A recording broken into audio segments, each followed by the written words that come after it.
আমি বরগুনার রাজপথে ছিলাম এবং আছি। আমার 100% আত্মবিশ্বাস যে আমাকে সে মূল্যায়ন করবে। আশা সিমেন্ট, বাংলাদেশের প্রথম triple tested international standard cement. আমি অ্যাডভোকেট রঞ্জুরা শিবু, সাধারণ সম্পাদক, বরগুনা জেলা মহিলা দল, বাংলাদেশ জাতীয়তাবাদী দল। অবশ্যই খুশির আনন্দের অনুভূতি।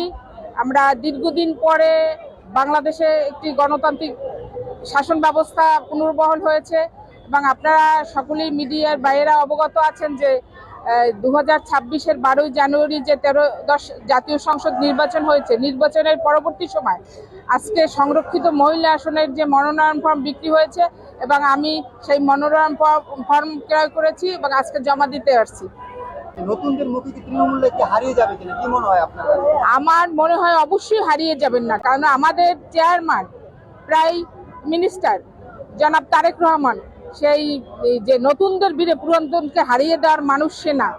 আমি জানি সে ত্যাগীদের মূল্যায়ন করবে এবং আমি সেই 1992 সাল থেকে আমি ছাত্রদল থেকে এ পর্যন্ত আমি তৃণমূল পর্যায় থেকে উঠে আসান এক নেত্রী। আমার সাথে আমার বরগুনা জেলার পাবনা উপজেলার মহিলা দলের সভানেত্রী আছে, বেতাগ উপজেলার মহিলা দলের সভানেত্রী আছে, পাথরঘাটার পৌর মহিলা দলের সভানেত্রী আছে এবং পাবনার মহিলা দলের এক সদস্য বোন আছে।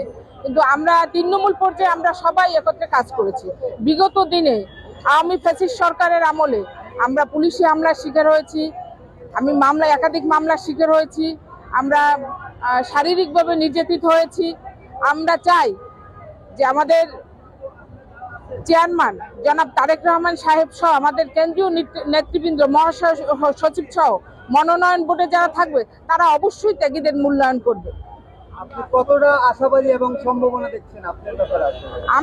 আমার ব্যাপারে আমি 100% আশাবাদী এবং আমি জানি যে আমার বরগুনায় ব্যাপারে যদি তারা খোঁজ খবর নেয়, আমি বরগুনার রাজপথে ছিলাম এবং আছি। আমার 100% আত্মবিশ্বাস যে আমাকে তারা আমাকে সে মূল্যায়ন করবে এবং আমরা বিভাগীয় সমাবেশ, কেন্দ্রীয় সমাবেশ থেকে একাধিক সমাবেশে আমি বসিত। সেই যেরকম যেদিন থেকে শুরু হয়েছে আমার রাজনৈতিক পথচলা, সেদিন থেকে আমি কোনো প্রোগ্রাম বাদ দিইনি। প্রধানমন্ত্রী তারেক রহমানের কাছে আপনার কি বার্তা থাকবে? আসলে তার কাছে আমার বার্তা থাকবে, আমরা যারা মাঠে ছিলাম, আমরা যারা হামলার শিকার হয়েছি, আমরা যারা নারী সংগঠক, তাদেরকে সে যেন মূল্যায়ন করে, এইটা আমার বার্তা থাকবে তার কাছে।